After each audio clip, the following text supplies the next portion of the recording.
പിയാസുനിലേക്ക്. സുനിൽ, എന്താണ് ഈ കോൺഗ്രസ് ആസ്ഥാനത്ത് സംഭവിച്ചിരിക്കുന്നതെന്നാണ് മനസ്സിലാക്കേണ്ടത്? എന്തൊരു തരം നാണക്കേടാണ്? കാരണം പാർലമെന്റിൽ വന്ദേമാതരം മുഴുവൻ പാടുന്നതിനെതിരെ ശക്തമായ നിലപാടെടുക്കുക, പാർലമെന്റ് പുറത്തും അതിൽ ശക്തമായ പ്രതികരണങ്ങൾ നടത്തുക, എന്നിട്ട് അവരുടെ ACC ആസ്ഥാനത്തെ സ്വാതന്ത്ര്യദിന പരിപാടിയിൽ തന്നെ അവിടെ നേതാക്കളുടെ വാക്ക് ധിക്കരിച്ചുകൊണ്ട് അവിടെ മുഴുവൻ വന്ദേമാതരം ആലപിക്കുകയാണ് ചെയ്തിരിക്കുന്നത്. അപ്പോൾ ഇതിൽ ആരാണ് ഈ സംഘാടനം നടത്തിയത് എന്നതും അവർക്കെതിരെ പാർട്ടി നടപടിയെടുക്കാനുള്ള സാധ്യത എത്രത്തോളം കാണുന്നു സുനിൽ?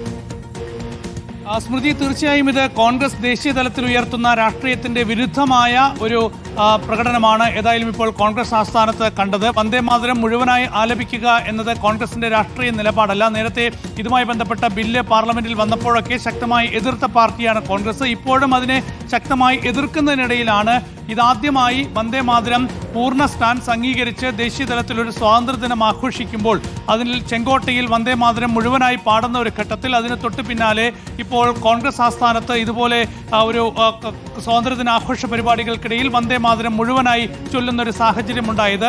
ഏതായാലും ആ വന്ദേമാതരം മുഴുവനായി ചൊല്ലുന്നത് തടഞ്ഞുകൊണ്ട് സോണിയാഗാന്ധി പ്രതികരിക്കുന്നത് നമുക്ക് ദൃശ്യങ്ങളിൽ കാണാം. രാഹുൽ ഗാന്ധി ആ രീതിയിൽ പ്രതികരിക്കുന്നത് കാണാം. ഏതായാലും ഇപ്പോൾ കേന്ദ്ര കോൺഗ്രസ് ജനറൽ സെക്രട്ടറി ജയറാം രമേശ് നൽകിയ വിശദീകരണം തൃപ്തികരമല്ല എന്ന് നമുക്ക് വളരെ വ്യക്തമായി തന്നെ പറയാം. അദ്ദേഹം പറഞ്ഞത് ഇതൊരു വിവാദമാക്കേണ്ട കാര്യമില്ല എന്ന് മാത്രമാണ്. ഇതൊരു സാങ്കേതിക പിഴവാണെന്നോ അതല്ലെങ്കിൽ അബദ്ധം പറ്റിയതാണോ എന്നൊന്നും തന്നെ അദ്ദേഹം വിശദീകരിച്ചില്ല.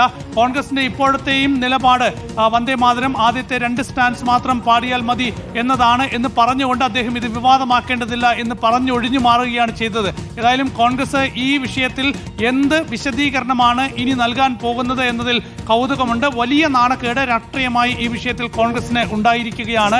നമ്മൾ ദേശീയ തലത്തിലൊക്കെ തന്നെ എങ്ങനെയായിരിക്കും ഇത്തവണ സ്വാതന്ത്ര്യദിന ആഘോഷം നടക്കാൻ പോകുന്നത്? വന്ദേമാതരം പ്രതിപക്ഷ സംസ്ഥാനങ്ങളിലൊക്കെ തന്നെ മുഴുവനായി ചൊല്ലുന്ന സാഹചര്യം ഉണ്ടാകുമോ, എങ്ങനെയാണ് എന്നൊക്കെ നമ്മൾ വിലയിരുത്തുമ്പോഴാണ്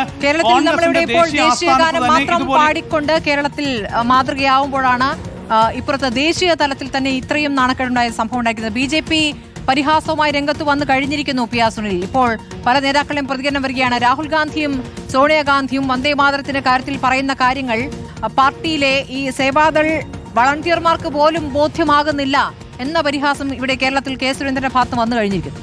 തീർച്ചയായും വലിയ നാണക്കേട് തന്നെയാണ് കോൺഗ്രസിനെ നേരിടേണ്ടി വരിക. കാരണം ഇതൊരിക്കലും കോൺഗ്രസ് ആസ്ഥാനത്ത് ഉണ്ടാകാൻ പാടില്ലാത്ത ഒരു സാഹചര്യമാണ്.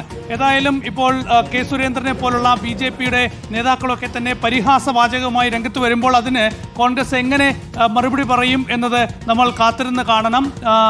വന്ദേമാതരം പൂർണ്ണമായി ആലപിച്ച സംഭവത്തിൽ ഇപ്പോൾ ജയറാം രമേശ് പറഞ്ഞിരിക്കുന്നത് സോണിയാഗാന്ധി വന്ദേമാതരത്തിനിടയിൽ ഒരു ആക്ഷൻ കാണിച്ചത്, തടഞ്ഞുകൊണ്ടുള്ള ഒരു കൈകൊണ്ടൊരു ആക്ഷൻ കാണിച്ചത് വന്ദേമാതരം ചൊല്ലുന്നത് തടയാനല്ല, അതൊരു കസേര കൊണ്ടുവരാൻ ആവശ്യപ്പെട്ടതാണ് എന്നൊരു പ്രതികരണം ഇപ്പോൾ ജയറാം രമേശ് നടത്തുകയാണ്. അപ്പോൾ ഈ രീതിയിലാണ് ഇപ്പോൾ ജയറാം രമേശ് തന്നെ ഒരു പ്രതികരണം നടത്തിയിരിക്കുന്നത്.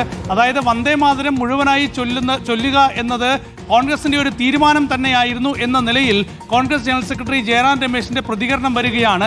നമുക്ക് ആ ദൃശ്യങ്ങളിൽ കാണാം. വന്ദേമാതരത്തിന്റെ 2ാമത്തെ സ്റ്റാൻസ് കഴിഞ്ഞ് 3ാമത്തെ ചരണത്തിലേക്ക് കടക്കുമ്പോൾ സോണിയാഗാന്ധി അസ്വസ്ഥമാകുന്നത് നമുക്ക് കാണാൻ കഴിയും. രാഹുൽ ഗാന്ധി അസ്വസ്ഥമാകുന്നത് കാണാൻ കഴിയും. അത് സ്റ്റോപ്പ് സ്റ്റോപ്പ് എന്ന് സോണിയാഗാന്ധി പറയുന്നത് നമുക്ക് കാണാൻ കഴിയും. പക്ഷേ അതാണ് ജയറാം രമേശിന്റെ പ്രതികരണമാണ് അത്ഭുതപ്പെടുത്തുന്നത്.